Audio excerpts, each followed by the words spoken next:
ഇന്നത്തെ കഥയിലേക്ക് എല്ലാവർക്കും സ്വാഗതം. അങ്ങനെ അയ്യപ്പേട്ടൻ വന്നതിൻ്റെ ആ ഒരു സന്തോഷത്തിലാണ് ജി ഫാമിലി മൊത്തം ഉള്ളത്. അപ്പം അതിൻ്റെ കൂടെ തന്നെ ഇത്രയും കാലം ഓരോ ക്ഷേത്രങ്ങൾ സന്ദർശിച്ചതിൻ്റെ മെയിൻ കാരണം തന്നെ ഈ ഒരു വീട്ടിൽ കുഞ്ഞിക്കാല് കാണാൻ വേണ്ടിയിട്ടാണ് എന്നൊക്കെ അയ്യപ്പേട്ടൻ പറയുന്നുണ്ട്. അപ്പം ഗോവിന്ദ് പറയാണ്, എന്തായാലും അയ്യപ്പേട്ടൻ്റെ പ്രാർത്ഥനകൾക്കൊക്കെ ഫലമുണ്ട്, എന്തായാലും ഈ വീട്ടിൽ എത്രയും പെട്ടെന്ന് ഒരു കുഞ്ഞിക്കാല് കാണാൻ പോവാണല്ലോ.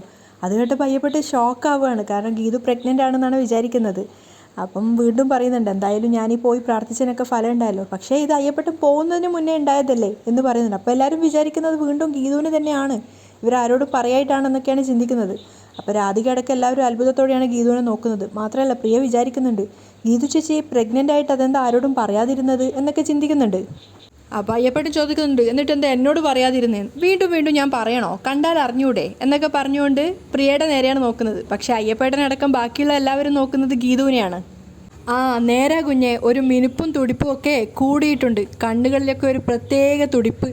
അയ്യപ്പേട്ടനൊക്കെ ഗീതുവിനെ നോക്കിക്കൊണ്ടാണ് പറയുന്നത്. ഗീതു അതുപോലെ തന്നെ സന്തോഷത്തോടെ കേട്ട് നിൽക്കുകയാണ്. പക്ഷേ ഗീതുവിനും ഗോവിന്ദനും അറിയാം പ്രിയയെക്കുറിച്ചാണ് സംസാരിക്കുന്നതെന്നും.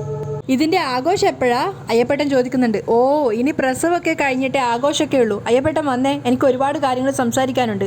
അപ്പോൾ അയ്യപ്പേട്ടൻ പറയുന്നുണ്ട്, കുഞ്ഞെ ഞാൻ ആകെ ക്ഷീണിച്ചിട്ട് വന്നിരിക്കുക, ഞാൻ ഭക്ഷണമൊക്കെ കഴിച്ചിട്ട് എവിടെയെങ്കിലും കിടന്ന് ഉറങ്ങി നാളെ രാവിലെ സംസാരിച്ചാൽ പോരെ. അതൊന്നും പറ്റില്ല, നിങ്ങളിങ്ങ് വാ മനുഷ്യാന്ന് പറഞ്ഞ് നിർബന്ധിച്ച് കൂട്ടിക്കൊണ്ടുപോവാണ്. അവർ പോയതിന് ശേഷം രാധിക ഗീതുവിനെ നോക്കുന്ന സമയത്ത് ഗീതുവിൻ്റെ കൈയാണെങ്കിൽ അവളുടെ വയറിന് മുകളിലാണുള്ളത്. അപ്പോൾ രാധിക വീണ്ടും അത് സംശയിക്കുകയാണ്, ഇനി ഗീതു പ്രഗ്നൻ്റ് ആണോ എന്ന് വിചാരിച്ചിട്ട്. രേഖക്കാണെങ്കിൽ ഒന്നും മനസ്സിലാവുന്നില്ല, ഗീതു പ്രഗ്നൻ്റ് ആയിരിക്കോ എന്നൊക്കെ രേഖയും ചിന്തിക്കുന്നുണ്ട്. അപ്പോഴേക്കും പ്രിയ സന്തോഷത്തോടെ ഗീതുവിൻ്റെ അരികിലേക്ക് വന്നിട്ട് ചോദിക്കുകയാണ്, ഗീതു ചേച്ചിക്ക് എന്തെങ്കിലും വിശേഷം പറയാനുണ്ടോ? അപ്പോൾ ഗീതുവിന് പെട്ടെന്ന് മനസ്സിലാവുന്നില്ല പ്രിയ എന്താ ഉദ്ദേശിക്കുന്നതെന്ന്. അപ്പോൾ ഗീതു പറയുന്നുണ്ട്, എനിക്ക് പറയാൻ എന്തുമാത്രം വിശേഷമുണ്ട്, കേൾക്കാൻ അതിന് നിനക്ക് സമയമുണ്ടോ? ഒരു കാര്യം ചെയ്യാം, ഒരു ദിവസം ഞാൻ അങ്ങോട്ട് വന്ന് നമുക്കിരുന്ന് മൊത്തം വിശേഷം പറയാം. അപ്പോൾ പ്രിയ പറയുന്നുണ്ട്, ആ വിശേഷമല്ല ഞാൻ ഉദ്ദേശിച്ചത്, ഗീതു ചേച്ചി പ്രഗ്നൻ്റ് ആണോ? ഗീതു ശരിക്കും ഞെട്ടിത്തരിച്ച് കേട്ട് നിൽക്കുകയാണ്. പ്രഗ്നൻ്റോ? എന്ത് തോന്നിയ സടി നീ പറയുന്നേ? നീ എന്നെ അങ്ങനെയാണോ കണ്ടിരിക്കുന്നേ? ഒരാളുടെ കൂടെ ഒരുമിച്ച് താമസിച്ചു എന്ന് കരുതി? അപ്പോൾ പ്രിയ പറയുന്നുണ്ട്, വെറുതെ ഒരാളുടെ കൂടെ അല്ലല്ലോ. അപ്പോൾ ഗീതു പറയുന്നുണ്ട്, അയ്യേ അല്ലേ തന്നെ എൻ്റെ കാര്യം വിട്, ഒന്നുമില്ലല്ലോ നിൻ്റെ ഏട്ടനൊരു നിലയും വിലയില്ലേ? ജെന്റിൽമാനായ ഒരാളെയല്ലേ നീ ഇപ്പോൾ സംശയിച്ചത്? ഒന്നുമില്ലെങ്കിൽ അദ്ദേഹം നിൻ്റെ സ്വന്തം ഏട്ടനല്ലേ? ഇത്രയും മോശമായിട്ട് ചിന്തിക്കാൻ നിനക്ക് എങ്ങനെ സാധിച്ചു? ഗീതു ഇങ്ങനെ സംസാരിച്ച് പോവാണ്. അപ്പോൾ പ്രിയ തിരിച്ചു വിളിച്ച് ചോദിക്കുന്നുണ്ട്, അതെ കല്യാണം കഴിഞ്ഞ സ്ഥിതിക്ക് പ്രഗ്നൻ്റ് ആയാൽ എന്താ ഇത്രയും കുഴപ്പം? അപ്പോഴാണ് ഗീതുവിന് അമളി പറ്റിയത് മനസ്സിലായത്. കാരണം ഗോവിന്ദിൻ്റെ യഥാർത്ഥ ഭാര്യയാണ് താനെന്നുള്ള വിശ്വാസത്തിൽ തന്നെയാണ് പ്രിയ സംസാരിക്കുന്നത് എന്നുള്ള ധാരണ വന്നത്. അപ്പോൾ പെട്ടെന്ന് തന്നെ ചമ്മിക്കൊണ്ട് ഗീതു പറയുന്നുണ്ട്, അങ്ങനെ, അതൊന്നും ഉടനെ വേണ്ടെന്നാ ഞങ്ങളുടെ തീരുമാനം, ഗീതു നാണത്തോടെ പറയാണ്. അപ്പോൾ പ്രിയ ചോദിക്കുന്നുണ്ട്, പിന്നെന്തിനാ ഈ കുടുംബത്തിൽ ഉടനെ ഒരു കുഞ്ഞിക്കാല് കാണുമെന്ന് ഗോവിന്ദേട്ടൻ പറഞ്ഞത്? എടി പൊട്ടിക്കാളി, അത് നിന്നെ ഉദ്ദേശിച്ചാണ് പറഞ്ഞത്. അപ്പോഴാണ് പ്രിയക്കും ആ കാര്യം ഓർമ്മ വന്നത്. പ്രിയ ചമ്മലോടെ ചിരിക്കുകയാണ്. അപ്പോഴേക്കും അങ്ങോട്ടേക്ക് രേഖയും കാഞ്ചനയും വരുന്നുണ്ട്. കാഞ്ചന തമാശ രൂപേണ പറയാണ്, അതെ അയ്യപ്പണ്ണം വന്നിർക്ക്, അതുകൊണ്ട് ഇന്നു മുതൽ ഒരു പറ അരി കൂടി അധികം ഇടേണ്ടി വരും. അപ്പം ഗീതു പറയുന്നുണ്ട്, ഇനി അതിൻ്റെ പേരിൽ കാഞ്ചനക്കും കുറച്ചുകൂടി ചോറ് അധികം തിന്നാലോ? ഞാൻ ഫുഡൊക്കെ കൺട്രോൾ ചെയ്യാൻ തുടങ്ങി, പക്ഷേ അയ്യപ്പണ്ണൻ അത് പറ്റില്ലല്ലോ. അപ്പോൾ ഗീതു പറയാണ്, അയ്യപ്പണ്ണൻ്റെ കാര്യം ആലോചിച്ച് അക്ക ബുദ്ധിമുട്ടണ്ട, ഒരിത്തിരി തൈരും 2 പപ്പടവും കൂട്ടത്തിൽ കുറച്ച് അച്ചാറും ഉണ്ടെങ്കിൽ അയ്യപ്പണ്ണൻ ഹാപ്പിയാ. അച്ചാറ് മുഴുവൻ തീർന്നു, ഇനി വാങ്ങണം, കാഞ്ചന പറയുന്നുണ്ട്. അപ്പം ഗീതു പറയാ, വാങ്ങണ്ട, വാങ്ങുന്ന അത്ര നല്ലതായിരിക്കില്ല. അപ്പോൾ രേഖയും പറയുന്നുണ്ട്, ഇപ്പം മാങ്ങയുടെ സീസണല്ലേ, നമുക്ക് മാങ്ങയുടെ അച്ചാറുണ്ടാക്കാം. നമ്മൾ അതിൻ്റെ ചേരുവകളൊക്കെ വാങ്ങി ഉണ്ടാക്കുന്നതിലും നല്ലതല്ലേ വാങ്ങിക്കുന്നത്, കാഞ്ചന ചോദിക്കുക. അപ്പോൾ ഗീതു പറയുന്നുണ്ട്, അതെ കാഞ്ചനയൊക്കെ ഉണ്ടാക്കാനുള്ള മടി കൊണ്ടാ, നാളെ രാവിലെ നേരം പുലർന്ന് ഞാൻ വരുമ്പോൾ എനിക്ക് കുറേ പച്ച മാങ്ങ കാണണം, ഞാൻ തന്നെ അത് അച്ചാറുണ്ടാക്കിക്കോളാം. അപ്പോൾ കാഞ്ചനക്കൊന്ന് സമാധാനമായത്. ഇതൊക്കെ കേട്ടപ്പോൾ പ്രിയ പറയുന്നുണ്ട്, അയ്യോ മാങ്ങയുടെ പേര് കേട്ടപ്പോൾ തന്നെ കൊതിയാവുന്നു. അപ്പം രേഖ തമാശയാക്കി ചോദിക്കുക, മാങ്ങയുടെ കൊതിയൊക്കെ കഴിയേണ്ട സമയം കഴിഞ്ഞല്ലോ. കൊതി കൊണ്ടൊന്നുമല്ല, പണ്ട് തൊട്ടേ മാങ്ങ എന്ന് കേട്ടാൽ എനിക്ക് അങ്ങനെയാ, ഇത്തിരി ഉപ്പും കൂട്ടി പച്ചമാങ്ങ കടിച്ച് പൊട്ടിച്ച് തിന്നണം. അത് കേട്ടപ്പോൾ ഗീതുവിന് ശരിക്കും വായിൽ വെള്ളം വരികയാണ്.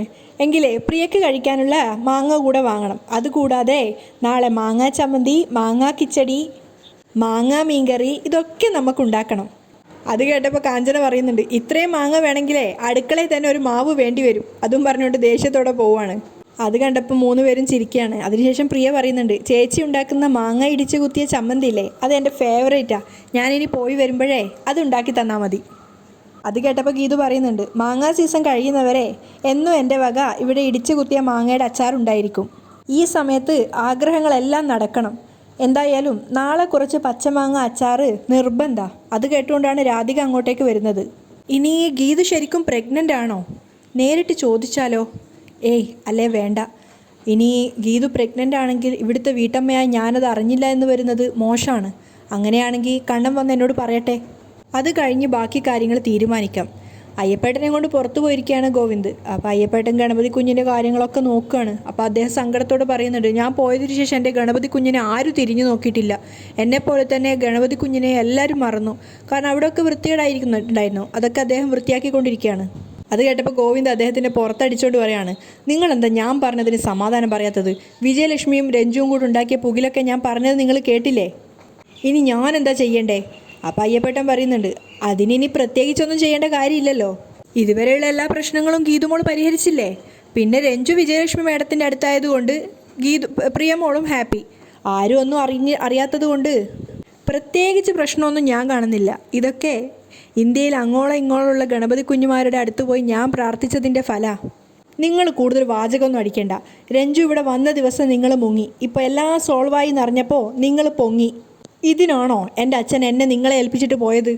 അപ്പം അയ്യപ്പേട്ടൻ പറയുന്നുണ്ട്, ചില പ്രശ്നങ്ങൾ ആരുടെയും സഹായമില്ലാതെ പരിഹരിക്കുന്നത് മാധവേട്ടനും ഒരു ശീലമായിരുന്നു. പക്ഷേ കുഞ്ഞൊറ്റയ്ക്കായില്ല, കുഞ്ഞിനൊപ്പം ഗീതുമോൾ ഉണ്ടായിരുന്നു. പിന്നെ നിങ്ങളുടെ വിശേഷങ്ങൾ കേൾക്കാൻ വേണ്ടിയിട്ടാണ് ഞാൻ ഇങ്ങോട്ട് ഓടി വന്നത്. എല്ലാം വിശദമായിട്ട് പറ. അപ്പം ഗോവിന്ദ് ചിരിച്ചുകൊണ്ട് പറയുന്നുണ്ട്, എല്ലാം നല്ല വിശേഷങ്ങൾ തന്നെയാണ്. എന്തായാലും അയ്യപ്പേട്ടൻ കുളിച്ച് റെസ്റ്റൊക്കെ എടുക്ക്, എന്നിട്ട് നമുക്ക് നാളെ സംസാരിക്കാം. അപ്പം അയ്യപ്പേട്ടൻ പറയുന്നുണ്ട്, ഓ ശരി കുഞ്ഞെ. കുളിച്ചിട്ട് ആദ്യം ഗണപതി കുഞ്ഞൊരു വിളക്ക് കൊളുത്തണം. അത് കഴിഞ്ഞ് അയ്യപ്പേട്ടൻ കുളിച്ച് മാറ്റാൻ വേണ്ടി പോകുന്ന സമയത്ത് ഗോവിന്ദു തിരിച്ച് നടക്കാൻ പോവുകയാണ്. പെട്ടെന്ന് ഗോവിന്ദു വീണ്ടും തിരിച്ചു വന്ന് ഗണപതിക്ക് മുന്നിൽ കൈകൂപ്പിക്കൊണ്ട് പറയുന്നുണ്ട്, അയ്യപ്പേട്ടൻ്റെ ഗണപതി കുഞ്ഞൊന്ന് ഉത്സാഹിക്കണം. ഗീതുവിന് ഞാൻ കുറച്ച് വരങ്ങൾ കൊടുത്തിട്ടുണ്ട്. അതുപയോഗിച്ച് അവൾ തന്നെ എൻ്റെ മുന്നിൽ മനസ്സ് തുറക്കണം പ്ലീസ് എന്ന് പറഞ്ഞുകൊണ്ട് ആടിപ്പാടി തിരിച്ച് നടക്കുകയാണ്. പെട്ടെന്നൊരു അശരീരി പോലൊരു ശബ്ദം, ഒന്ന് നിന്നേ. അപ്പോൾ ഗോവിന്ദ് ചുറ്റിലും നോക്കുകയാണ്. ഡാ ഇവിടെ നോക്കടാ. അപ്പോൾ ഗോവിന്ദ് മനസ്സിലാവാത്ത രീതിയിൽ ഗണപതിയെ തിരിഞ്ഞു നോക്കിയിട്ടേക്കും, എന്നെ ഇതെന്താ അശരീരിയാ? അപ്പോഴേക്കും ആ അശരീരിന്ന് വീണ്ടും ശബ്ദം വരികയാണ്, വരം കൊടുക്കാൻ നീ ആര്? അതൊക്കെ ഞങ്ങൾ ചെയ്തോളാം.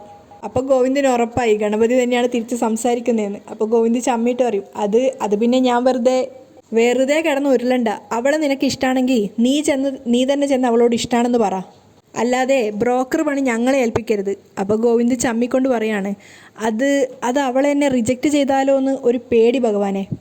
അപ്പോൾ തിരിച്ച് മറുപടി ഒന്നും കേൾക്കാഞ്ഞപ്പോൾ ഗോവിന്ദ് ചോദിക്കുകയാണ്, ഓ പോയാ? എന്നിട്ടിങ്ങനെ സ്വയം തലക്കടിക്കുകയാണ്, എൻ്റെ ഓരോരോ മണ്ടത്തരങ്ങളെ. അതിനുശേഷം ഗണപതിയെ നോക്കിക്കൊണ്ട് വീണ്ടും പറയാണ്, നോക്കിക്കോ, ഇന്ന് ഞാൻ അവളോട് എൻ്റെ മനസ്സ് തുറക്കും. അതേസമയം ഗീതു വിജയലക്ഷ്മി അമ്മയായിട്ട് ഫോൺ സംഭാഷണത്തിലാണ്. സോറി അമ്മ വിളിച്ചപ്പോഴൊക്കെ കണ്ണേട്ടൻ്റെ കൂടെ ആയിരുന്നതുകൊണ്ടാണ് ഞാൻ ഫോൺ എടുക്കാഞ്ഞത്. അതൊന്നും സാരയില്ല മോളെ. ഒരുപാട് നാളുകൾക്ക് ശേഷം ഞാൻ എൻ്റെ മോളുടെ കൂടെ സമാധാനത്തോടെ ഉറങ്ങാൻ പോവുക. അവർ പുഞ്ചിരിച്ചുകൊണ്ട് പറയുന്ന കേട്ടപ്പോൾ ഗീതുവിന് സമാധാനമാവുന്നുണ്ട്. അപ്പം ഗീതുവും പറയുന്നുണ്ട്, സന്തോഷത്തോടെ ഉറങ്ങിക്കോ. അപ്പം അവർ വിഷമത്തോടെ പറയാ, ഇതിനൊക്കെ കാരണക്കാരിയായ നിന്നോട് ഒരു നന്ദി വാക്ക് പോലും പറയാൻ പറ്റിയില്ല. അപ്പം ഗീതു സന്തോഷത്തോടെ പുഞ്ചിരിച്ചുകൊണ്ട് പറയാണ്, ഏയ് അതിനൊക്കെ ഇനി ഒരുപാട് സമയമുണ്ടല്ലോ. അമ്മയും രഞ്ജു ഒക്കെ ഉള്ള അറക്കൽ വീടാ ഇപ്പോഴത്തെ എൻ്റെ ഏറ്റവും വലിയ സ്വപ്നം.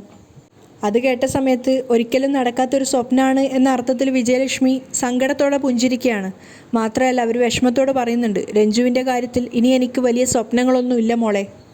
എല്ലാം ഞാൻ ദൈവത്തിന് വിട്ടുകൊടുത്തിരിക്കുക. നിനക്കും ഗോവിന്ദനും ജനിക്കുന്ന കുഞ്ഞിന് സപ്തസ്വരങ്ങൾ പാടിക്കൊടുത്തിട്ട് മരിക്കണമെന്നാ ഇപ്പോഴത്തെ എൻ്റെ ആഗ്രഹം. അതിനുവേണ്ടി നിങ്ങൾ രണ്ടുപേരും ആത്മാർത്ഥമായിട്ട് മനസ്സ് വെക്കണം. അതൊക്കെ കേൾക്കുമ്പോൾ ഗീതു നാണത്തോടെ പുഞ്ചിരിക്കുന്നുണ്ട്, മറുപടി ഒന്നും പറഞ്ഞില്ലേലും. അപ്പം വിജയലക്ഷ്മി അമ്മ സങ്കടത്തോടെ പറയാണ്, നീ അവനോട് പറയണം നിൻ്റെ ആഗ്രഹങ്ങളും സ്വപ്നങ്ങളും എല്ലാം. അല്ലെങ്കിൽ തന്നെ ഇനി എന്തിനാ അത് വൈകിക്കുന്നത്? അവനും ഇതൊക്കെ ഒരുപാട് ആഗ്രഹിക്കുന്നുണ്ടാവില്ലേ? അതുവരെ കേട്ടു നിന്ന ഗീതുവിൻ്റെ മുഖഭാവം പെട്ടെന്നൊരു കുറുമ്പോടെ മാറുകയാണ്. ഗീതു പറയുന്നുണ്ട്, പിന്നെ ഇതൊക്കെ പറയാൻ എളുപ്പാ, മനസ്സ് തുറക്ക്, ആഗ്രഹങ്ങൾ പറയ് എന്നൊക്കെ. പക്ഷേ ഇതൊക്കെ നേരിട്ട് പറയുന്നത് എങ്ങനെയാ? അപ്പം വിജയലക്ഷ്മി പറയുന്നുണ്ട്, പറയണം, എല്ലാം അവനോട് തുറന്നു പറയണം. ഇങ്ങനെ തന്നെയാവും അവനും കരുതുന്നത് ആരാദ്യം പറയും എന്നുള്ളത്. ഇങ്ങനെ ഇവർ സംസാരിച്ചുകൊണ്ടിരിക്കുമ്പോഴാണ് അങ്ങോട്ടേക്ക് രഞ്ജു വരുന്നത്. അത് കേട്ടപ്പോൾ തന്നെ രഞ്ജുവിന് മനസ്സിലാവുന്നുണ്ട് ഗോവിന്ദേട്ടനെ കുറിച്ചാണ് സംസാരിക്കുന്നത് എന്നുള്ളത്. ഗീതുവാണ് ഫോണിൻ്റെ മറുതലക്കലുള്ളതെന്ന്. അപ്പോൾ ഗീതു പറയുന്നുണ്ട്, ഏയ് കണ്ണേട്ടൻ അങ്ങനെയൊന്നും ഉണ്ടാവില്ല. ഉണ്ടാവും, അവന് നിന്നെ ഇഷ്ടമാണ്, ഒരുപാട് ഇഷ്ടം, വിജയലക്ഷ്മി അമ്മ പറയാണ്. അപ്പോൾ ഗീതു ചോദിക്കുന്നുണ്ട്, എങ്കിൽ പിന്നെ കണ്ണേട്ടൻ അത് തുറന്നു പറഞ്ഞൂടെ? കണ്ണേട്ടനൊരാണല്ലേ? ഒരു പെണ്ണായ ഞാൻ വേണോ ഇതിനൊക്കെ മുൻകൈ എടുക്കാൻ? എനിക്കെൻ്റെ ഭാവശുദ്ധി നോക്കണ്ടേ? അത് കേട്ടപ്പോൾ രഞ്ജുവിന് ചിരി വരികയാണ്. വിജയലക്ഷ്മി അമ്മയും ചോദിക്കുന്നുണ്ട്, എന്തോന്ന് ഭാവശുദ്ധി? അപ്പോഴേക്കും രഞ്ജു ഇടയിൽ കയറുകയാണ്. ഭാവശുദ്ധിയും വെച്ച് അവിടെ ഇരുന്നോ? അതെ, നാളെ നീ ഇങ്ങോട്ട് വാ, അതൊക്കെ അവതരിപ്പിക്കാനുള്ള ടെക്നിക്കുകൾ ഞാൻ പറഞ്ഞു തരാം. അപ്പോഴേക്കും ഗീതു കുറുമ്പോടെ പറയും, അതെ, നിന്റെ ഉപദേശം എനിക്ക് വേണ്ട, ഞാൻ നിന്റെ ഏട്ടത്തിയമ്മയാണെന്ന് ഓർക്കണം കേട്ടോടി. ഏട്ടത്തിയമ്മയോട് ഇങ്ങനെയാണോ സംസാരിക്കുന്നത്? അത് കേട്ടപ്പോൾ വിജയലക്ഷ്മി അമ്മയ്ക്കും അതുപോലെ തന്നെ രഞ്ജുവിനും ചിരി വരികയാണ്. ഏട്ടത്തി അമ്മ എന്ന് വെച്ചാൽ അമ്മയുടെ സ്ഥാനമല്ലേ? ഗീതു ചോദിക്കുന്ന കേട്ടപ്പോൾ രഞ്ജു പറയുന്നുണ്ട്, അമ്മയുടെ സ്ഥാനമല്ല, നിനക്ക് ഞാൻ നിന്റെ അമ്മൂമ്മയുടെ സ്ഥാനം തരാം, മര്യാദയ്ക്ക് ഇങ്ങോട്ട് വാടി. അത് കേട്ടപ്പോൾ ഗീതുവും വിജയലക്ഷ്മി പൊട്ടിച്ചിരിക്കുകയാണ്.